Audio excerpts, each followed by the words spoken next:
கலியுகத்தின் கண்கண்ட கடவுளாக பக்தர்களால் போற்றப்படும் தமிழ் கடவுளான முருக பெருமானுக்குரிய மிக முக்கியமான விரதங்களில் ஒன்று தைப்பூச விரதம். தை மாதத்தில் வரும் பௌர்ணமியும் பூசம் நட்சத்திரமும் இணைந்த வரும் நாளையே தைப்பூச திருநாளாக கொண்டாடப்படுகிறோம்.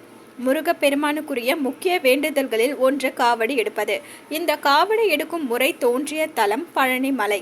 இந்த பழனி தலத்தில் மிக முக்கிய விழாவாக கொண்டாடப்படுகிறது தைப்பூசம். இந்த தைப்பூசத்திற்கும் பழனி மலை தலத்திற்கும் மிகப்பெரிய தொடர்பு உள்ளது.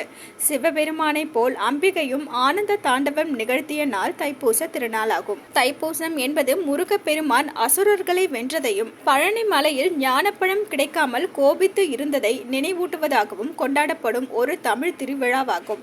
முருகப்பெருமானுக்கு காவடி எடுக்கும் வழக்கம் பழனிமலை தோன்றிய தினமும் இந்த தைப்பூச திருநாளில்தான் புராணங்கள் சொல்கின்றன. தைப்பூச விரதம் 48 நாட்கள் கடைபிடிக்கும் வழக்கம் உள்ளது. முருக பக்தர்கள் பலரும் 48 நாட்கள், 21 நாட்கள், 7 நாட்கள், ஒரு நாள் என பலவிதமாக விரதம் இருந்து முருக பெருமானை வழிபடுவார்கள். 2026 ஆண்டில் தைப்பூச விழா பிப்ரவரி 1 ஞாயிற்றுக்கிழமை அன்று வருகிறது.